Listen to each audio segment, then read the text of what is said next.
계속해서 다니엘 3장에 있는 말씀을 함께 나누게 됐습니다. 이같이 사람을 구원할 다른 신이 없다 하는 이런 제목으로 오늘 하나님의 말씀을 함께 생각하려고 합니다.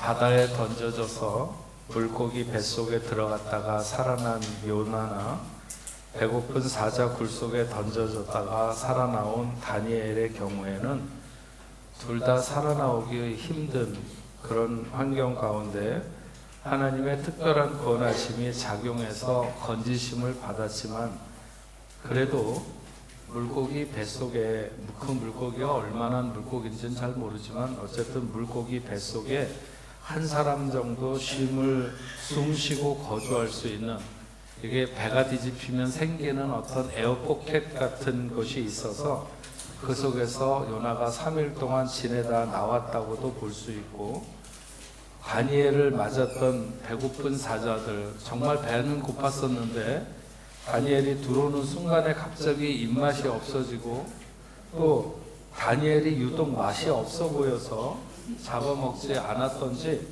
어쨌든 이런저런 가능성이 전혀 없다고는 느껴지지 않습니다. 하지만 다니엘의 세 친구들이 떨어진 풀무불, 그것은 평소보다 7배나 더 뜨거웠다면, 이를테면 우리나라의 포항제철 같은 데서 철을 녹이는 용광로와 비슷하다고 할 수 있습니다. 여기에 사람이 떨어진 것은 악어가 가득한 연못에 떨어진 것과는 차원이 다른 것입니다. 악소리도 질러볼 겨를도 없이 그냥 소르르 불타버리고 마는 거죠. 이렇게 완벽한 죽음이 예상되는 것 앞에서도 믿음을 갖는다고 하는 것은 대단한 일입니다. 사드락과 메삭과 아벳느고는 왕이 설마 우리를 풀무불에 던지겠는가? 그렇지는 않을 거야, 그렇게 생각한 것이 아니었습니다. 왕은 충분히 던질 수도 있고, 그래서 우리가 죽을 수도 있겠지만, 그럼에도 하나님에게도 어떤 생각이 있으실 거야. 다니엘의 세 친구에게는 그런 믿음이 있었던 것이죠. 그래서 그들은 느부갓네살 왕 앞에서 결코 왕이 만든 신상 앞에 절할 수 없다고 선언하면서 하나님이 구원하실 것이다, 그것이 풀무불이든지 아니면 왕의 손에서든지 하나님이 원하신다면 그렇게 하실 것이다, 그리고 하나님이 분명히 그렇게 하실 것을 우리가 믿지만, 만약 하나님이 다른 생각이나 다른 의도가 있어서 그렇게 하지 않아서 우리가 죽는다 하더라도 왕이 명하는 그 일을 우리가 행할 수는 없음을 분명히 아시라고. 이렇게 말하는 그들은 도대체 그들이 가진 그 담대함, 이들이 그 죽음을 불사하는 용기가 얼마나 대단한가 하는 것이죠. 지난 시간에 제가 말씀드린 것처럼 그들은 하나님 앞에, 하나님의 뜻 앞에 생사를 맡겼고, 특히나 믿음의 친구들이 서로 의기투합해서 죽기까지 함께 하기를 결의한 자세가 아마도 이런 용기가 백배하는 그런 자세를 유지하게 되지 않았을까 생각합니다. 대부분 하나님의 역사는 그 사람들이 풀무불에 던져지기 전에 구원되어야 하는 것 같은 상황을 우리의 삶 속에서도 우리가 하나님께 소원하는 것이죠. 그러나 다니엘의 세 친구들은 풀무불 속에 던져졌습니다. 유황비가 쏟아지는 소돔과 고모라에서 구원받은 롯의 가족도 그 불비가 쏟아지기 전에 그 성을 빠져나왔고, 하나님이 땅을 물로 심판하기 위해서 40주야를 밤낮으로 땅에 비를 쏟아 부으실 때도 노아가 방주에 들어간 이후에 비가 내렸습니다. 어마어마한 심판이 시작되어도 그 심판이 시작되기 전에 하나님이 자기 백성을 구원해 내시고 피할 길을 여신 것입니다. 하지만 다니엘의 세 친구들은 풀무불 속에 던져졌습니다. 그러면 이제 끝난 것이죠. 던짐을 당한 사람들도 그들을 던지라고 명령했던 느부갓네살 왕도 그렇게 끝나는 것으로 생각했습니다. 근데 그게 아니었습니다. 살아계신 하나님의 역사가 거기서 시작되고 있었던 것입니다. 분명히 결박된 세 사람을 던졌는데 안에는 결박되지 않은 네 사람이 보이는 것이었습니다. 그들의 옷은 한 자락도 타지 않았는데 그들을 무엇으로 결박했는지는 모르겠지만 그 결박은 타서 풀어졌습니다. 하나님의 손길이 얼마나 섬세한지 우리가 놀라지 않을 수 없습니다.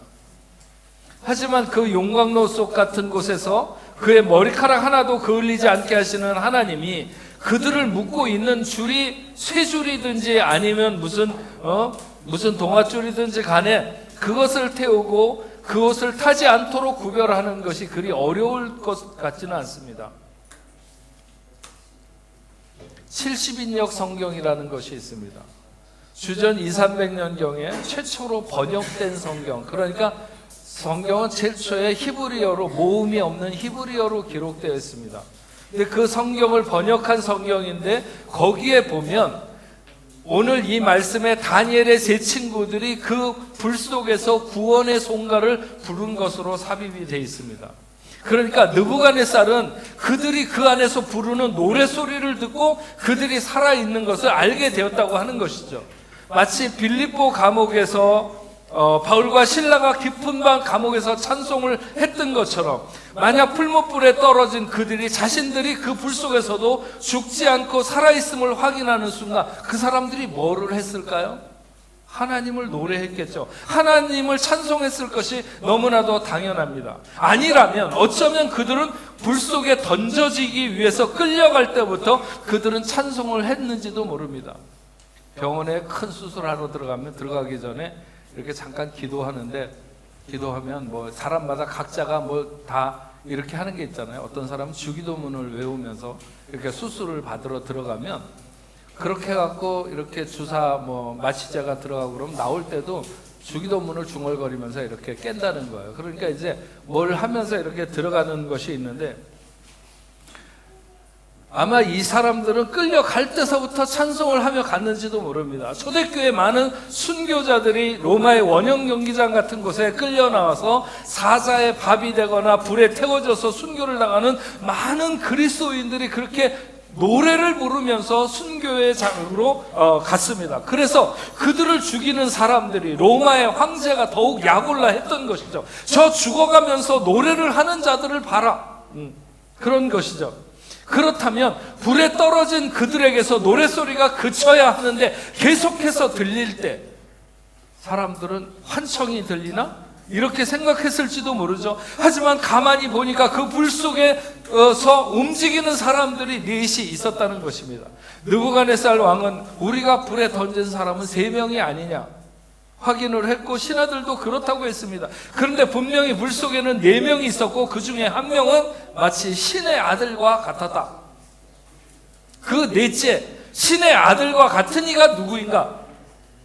예수 그리스도를 예표한다고 보는 많은 신학자들이 있고, 더러는 하나님의 사자요 그들을 구원하기 위해서 하나님이 파송한 천사들일 거라고 보기도 합니다.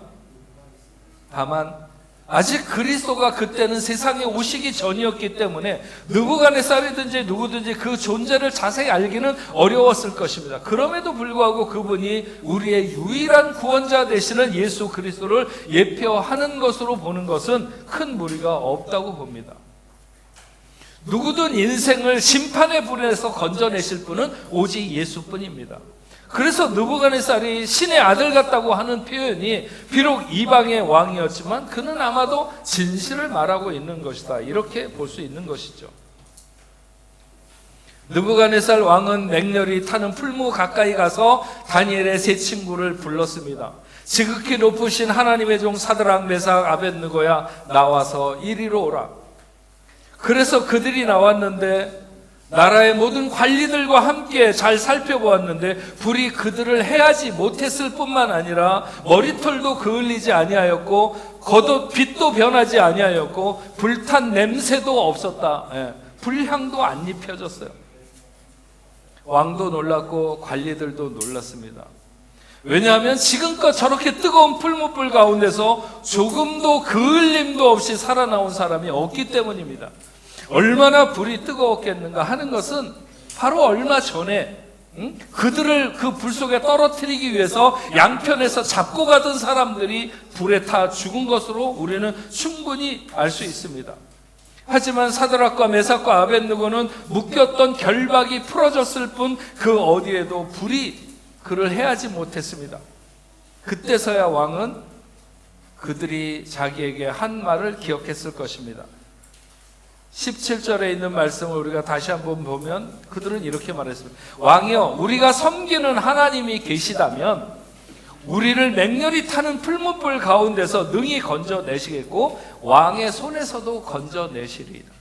왕은 틀림없이 그 순간에 그들이 했던 그 말이 기억났을 것입니다. 그래서 그들을 구원하신 분은 그들이 말했던 여호와 하나님뿐이라고 생각하게 된 것이죠. 사드락과 메삭과 아벳느고의 하나님을 찬송할지로다. 그가 그의 천사를 보내서 자기를 경외하고 그들의 몸을 바쳐 왕의 명령을 거역하고 그 하나님 앞에서 다른 신을 섬기지 아니하며 그에게 절하지 아니한 종들을 구원하셨도다. 지금까지 왕은 그 같은 일을 행한 신을 보지 못했습니다. 어떤 신이 지금껏 저렇게 뜨거운 불 속에서 사람들을 머리털 하나도 그을림이 없이 구원해 건져냈는가? 그는 자신이 잘 몰라서 자신의 하나님이라고 고백하고 있지는 못하지만 바로 다니엘의 세 친구들의 하나님이신 그분을 찬송하라고 하면서 이렇게 말하죠. 그러므로 내가 이제 조서를 내리노니 각 백성과 각 나라와 각 언어를 말하는 자가 모두 사드락과 메삭과 아벳느고의 하나님을 경솔히 말하거든 그 몸을 쪼개고 그 집을 거름토로 삼을지니 이는 이같이 사람을 구원할 다른 신이 없음이니라 하더라. 느부갓네살 왕은 우리가 앞에서 살펴봤던 것처럼 다니엘이 자기가 꾼 꿈을 이미 알아맞히고 꿈을 해몽한 게 아니라 꿈을 알아맞히고 그 꿈을 해몽했을 때 이미 그 하나님에 대해서 놀랍게 여기고 있었습니다. 그런데 이번에 다니엘의 세 친구를 통해서 그가 확인한 것은 얼마나 구체적으로 얼마나 실제적으로 역사하시는 하나님인지를 보았던 것입니다. 느부갓네살 왕은 자기 신하들의 모함에 결국 이런저런 일들을 진행했음을 그가 알게 되었을 것입니다. 잘못된 참모들의 조언으로 자신이 깊이 말려들기는 했지만 이제 그 누구도 부인할 수 없는 전능자의 능력을 그가 확인하게 된 것이죠. 그래서 다시 한번 분명히 조서를 내려 자기가 관할하고 있었던 전국의 127도의 바벨론 모든 제국 내에 있는 각기 언어가 다른 모든 사람들도 다 알아볼 수 있도록 왕의 뜻을 전달합니다. 사드락과 메삭과 아벳느고의 하나님을 경솔히 말하거든 누가 함부로 모함하거나 그를 믿는 사람들을 낮추거나 모욕하는 자는 그 몸을 쪼개고 그 집을 거름토로 삼을 것이니라. 갈대아인들의 대대적인 숙청이 시작되었을 것입니다. 그들이 왕을 꼬드겨서 사드락과 메삭과 아벳느고를 함정에 몰아넣고 제거하려고 했던 사람들은 실제로 불 가운데서 자기 백성을 구원해내신 하나님의 능력으로 자신들이 대신 그 불 속으로 들어갈 수밖에 없었습니다. 우리는 여기서 우리가 믿는 하나님이 어떤 하나님이신가 하는 것을 아는 것이 중요하다고 봅니다. 하나님은 갈대아 사람들이 전능하신 하나님의 전능하심을 잘 모르고 우습게 알아서 화가 나서 그의 능력을 드러내신 것이 아닙니다. 하나님은 느부갓네살 왕이 자신을 잘 알지 못하고 자기 백성인 사드락과 메삭과 아벳느고를 죽이고자 해서 화가 나서 그의 능력을 드러내신 것이 결코 아닙니다. 하나님은 자기를 그토록 신뢰하고 믿음으로 목숨을 내놓고자 했던 그 다니엘의 세 친구들과의 관계를 소중하게 생각하시고 그들을 높이기 위해서 능력의 하나님이 되신 것입니다. 세상에 하나님을 우습게 여기거나 하나님을 모욕하는 수많은 일들이 진행되고 있다고 해서 하나님이 모두 나서서 자신의 아픈 마음이나 자신의 슬픔을 다 표현하는 것이 아니십니다. 물론 도저히 더 이상 봐줄 수 없다고 생각해서 심판의 불로 역사하는 경우가 없는 것은 아니지만 우리가 생각하는 것보다 하나님은 훨씬 더 인내심이 크셔서 만약 그렇게 인생이 하나님을 우습게 여기는 그 모든 순간에 뭔가 하나님의 능력을 내보이시는 하나님으로 나타나시고자 하셨다면 하나님은 세상 앞에 언제나 화가 나신 하나님으로 존재할 수밖에 없는 것이죠. 여러분, 베세다 들녘에서 오병이어의 기적을 나타내셨을 때 하나님이 왜 그런 기적을 나타내셨다고 생각하십니까? 사람들이 배가 고팠기 때문에 그들을 불쌍히 여겨서 기적을 베푸셨다? 그 이유가 전혀 없는 것은 아닙니다. 아니면 어떤 작은 아이가 자기의 먹을 것을 모두 다 내놓았기 때문에 뭐 그런 이유도 의미는 있을 것입니다. 그것도 아니면 하나님이 얼마나 전능하신 분인가 하는 것을 많은 사람들 앞에 알도록 하시기 위해서 그런 이적을 베푸셨다? 그것도 말이 안 되는 것은 아니지만 그곳에서 그렇게 드러내셔야만 능력의 하나님으로 인정받을 수 있는 것이 아니기 때문에 그것도 정확한 이유가 된다고 말할 수는 없습니다. 하나님은 어떤 분이신가? 우리는 그것이 중요한데 자기를 사랑하는 자, 자기를 전적으로 의지하는 자, 자신만을 신뢰하는 사람과의 아름다운 관계가 자신의 능력을 나타내거나 하나님의 초월적인 힘을 나타내시는 가장 큰 동력이 되신다는 사실입니다. 그래서 보리떡 5개와 물고기 2마리를 가지고 5,000명을 먹이고도 12광주리를 남는 큰 기적을 베푸신 가장 큰 이유는 예수님께서 그것을 들고 내 말을 들으시는 것을 감사한다고 하는 주님의 기도 때문인 것입니다. 사람들이 배고픈 것을 보신 것은 주님이셨고 그들을 긍휼히 여기신 것도 주님이셨습니다. 아버지 하나님은 사랑하는 아들의 마음을 지지하신 것이고 아들의 신뢰를 전폭적으로 지지하셔서 그 베사다 들녘에서 그런 이적을 나타내신 것입니다. 이같이 사람들을 구원할 다른 신이 없음이니라. 이것은 느부갓네살 왕의 표현입니다. 예수님이 십자가에 달려 나의 하나님 어찌하여 나를 버리시나이까 했을 때 하나님이 천지를 뒤흔들어 놓으시면서 사람들을 무서움에 떨게 하고 하늘의 천사를 대동해서 왜 예수를 구원해내지 않으셨을까요?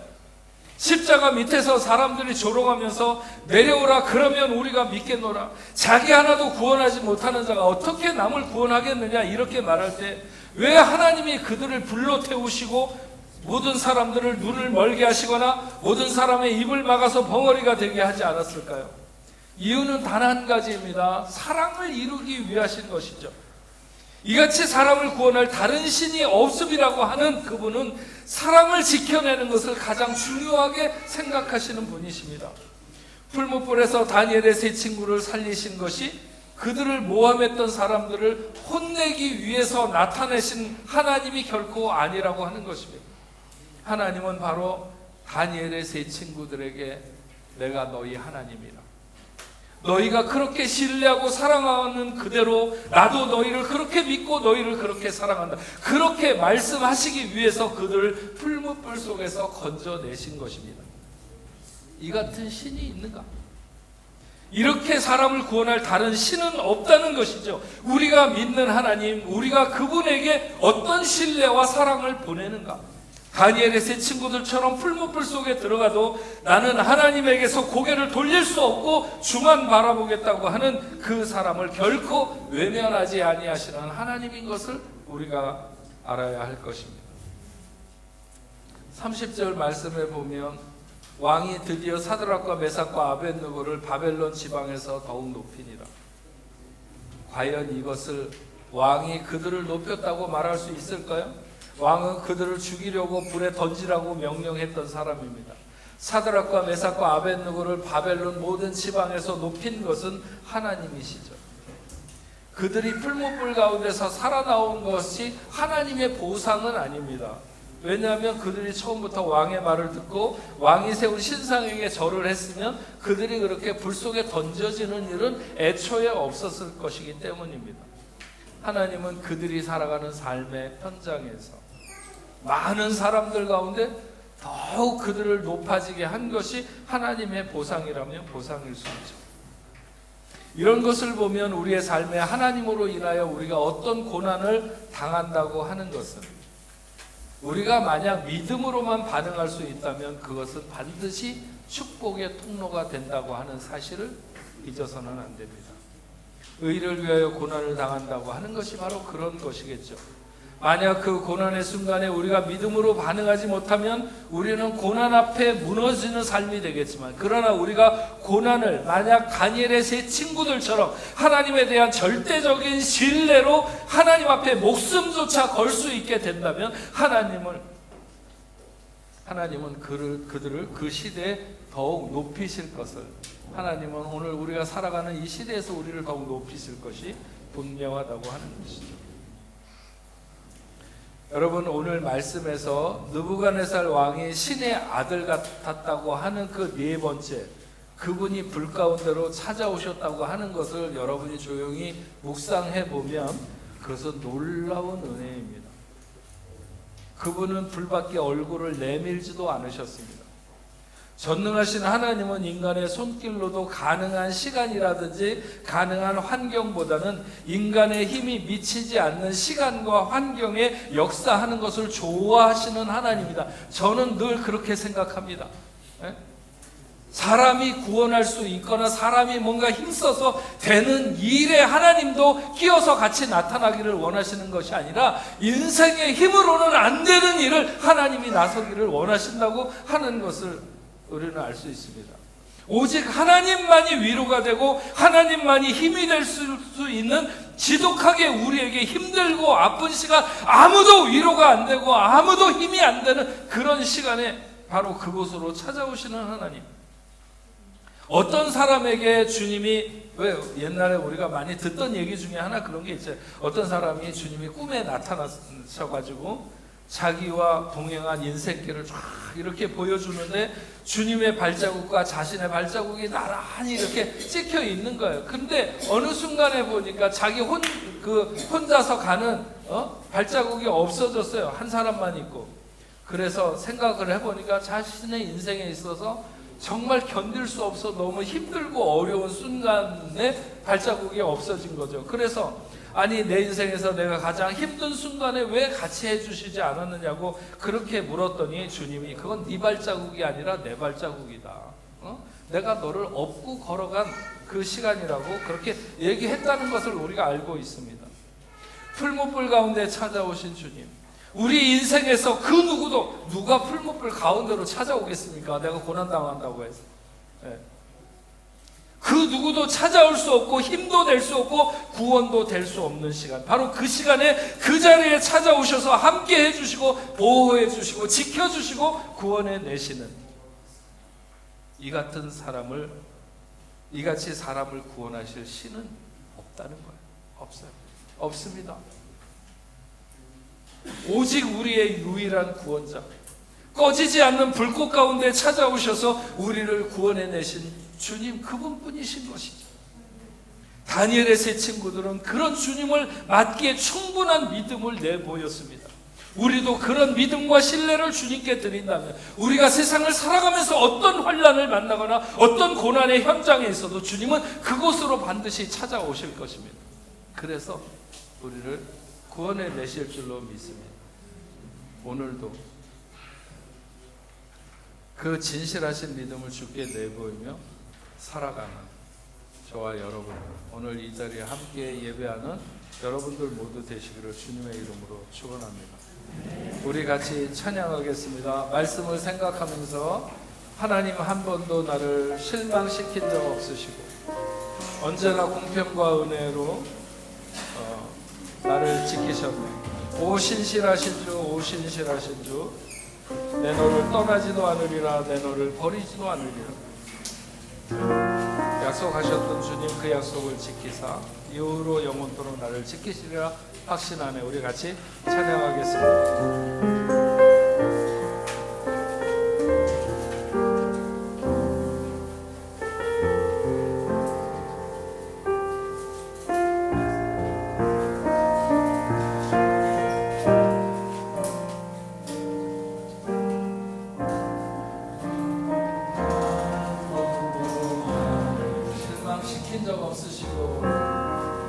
실망시킨 적 없으시고 언제나 공평과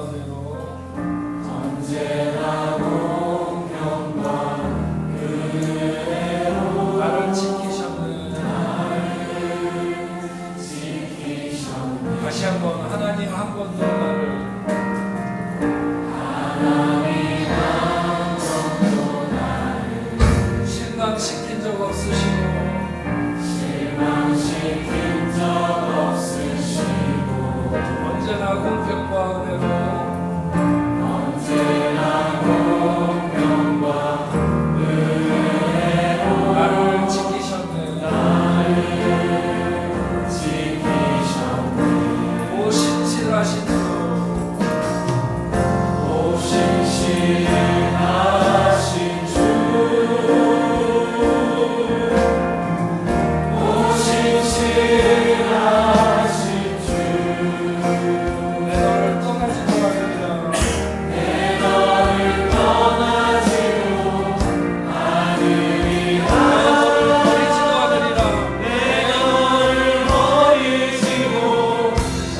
하나님 아버지 감사합니다. 오늘 저희들 이렇게 거룩한 주일에 주님 앞에 나와서 예배하게 하시고 오늘도 하나님의 말씀을 통해서 다니엘의 세 친구들이 비록 세상으로 보면 가망 없는 풀무불 가운데 떨어졌지만 그 불꽃 가운데로 찾아오셔서 그들을 구원해 내시고 그들의 하나님이 되신 것은 다니엘의 세 친구들에게 하나님이 그 신뢰를 드러내시며 너희가 나를 믿는 것보다 내가 너희들을 얼마나 사랑하고 신뢰하는지를 보여주신 하나님의 귀한 역사를 오늘 우리가 살펴보면서 우리가 위로를 받습니다. 하나님, 우리가 주를 위한 고난을 당하는 것이 아니라 내가 내 욕심을 위해서 살아가다가도 때로는 고난의 현장에서 몸부림치면서 어찌할 바를 몰라 할 때 주님은 그 고난의 현장에 찾아오시고 우리를 능력의 손으로 그 어려움으로부터 이끌어내 주신 경험이 한두 번이 아닙니다. 만약 우리가 의를 위하여 주를 위하여 고난을 당한다면 주님께서 외면하실 리가 없습니다. 그곳이 어느 저 지옥 끝에 있는 자리라 할지라도 주님은 찾아오셨을 것입니다. 오늘 불꽃 가운데 찾아오신 그 능력의 주님을 우리가 다시 한번 바라보면서 우리의 신뢰, 우리의 사랑을 주님 앞에 드립니다. 평생 그렇게 살아가기를 결단합니다. 하나님, 우리와 함께하여 주시옵소서. 우리가 하나님 앞에 그렇게 서겠습니다. 하나님을 향하여 그런 진실한 믿음을 내보이며 살기를 원합니다. 하나님, 우리를 도와주시옵소서. 오늘도 아버지 하나님, 저희들이 하나님 앞에 예배하며 귀한 예물을 구별하여 올려드립니다. 아버지 하나님, 늘 마음이 드려진 예물을 하나님 앞에 올리게 하여 주시옵소서. 우리가 살아가면서 필요한 모든 것들은 다 하나님이 공급하신 것이고 언젠가 이 모든 것을 다 놓고 갈 텐데 하나님의 나라와 그 뜻을 위하여 쓰임받는 생이 되도록 주님 인도하여 주시옵소서. 하나님, 당신의 사랑하는 자녀들, 저들이 경영하는 사업과 가정과 직장과 하는 모든 일들 위해 하나님 함께 해주시고 어디로 흩어지든지 어디로 향하든지 하나님 함께 해주시며 꿈과 비전 위에 역사하여 주시옵시고 하나님의 뜻을 온전히 이루는 거룩한 백성의 삶이 되게 하여 주시옵소서. 하나님, 믿음의 사람들이 세상 앞에 기준이 되게 하시고 저렇게 살아야 된다고 하는 소리를 듣고 살아갈 수 있는 하나님의 자녀들이 다 되게 하여 주시옵소서. 우리 교회와 더불어 협력하고 있는 모든 선교지에도 동일한 은혜로 하나님 함께하여 주시옵시고, 하나님 오늘 이 어려운 시대에도 하나님의 나라가 계속해서 확장되는 사도행전 29장이 오늘도 쓰여지는 귀한 역사가 있도록 주님 인도하여 주시옵소서. 질병으로 인하여 고통받거나 힘들어하는 하나님의 자녀들이 있다면 하나님 이 시간 찾아가 주시고 저들을 어루만져 주시고 예수의 이름으로 모든 질병이 물러가게 하여 주시옵소서. 오늘도 하나님 앞에 나와서 함께 예배드린 당신의 사랑하는 귀한 자녀들 함께 하시옵소서. 임윤희, 박흠예, 구혜인, 조성윤, 아버지 하나님 사랑하는 귀한 자녀들을 복되게 하시고 저들이 걸어가는 삶의 여정에 하나님의 은혜가 멈추지 않고 늘 내릴 수 있도록 주님 도와주시옵소서. 오늘 이 자리에 함께 예배하고 돌아가는 모든 뽕래포 성도들 위해 하나님 함께 해주시고 어디로 흩어지든지 저들에게 늘 기쁨이 메마르지 않게 하시고 늘 평화가 있는 삶이 유지될 수 있도록 인도하여 주시옵소서. 이제는 우리 주 예수 그리스도의 은혜와 하나님 아버지의 크신 사랑과 성령님의 감화 감동 위로 교통하심이 오늘 하나님 앞에 나와 예배하는 당신의 사랑하는 자녀들과 저들의 가정과 직장과 두고 온 고국에 세계 만방에 흩어져 복음을 전하는 모든 선교사들과 그 사역지 위에 이제로부터 영원토록 함께 있을지어다. 아멘.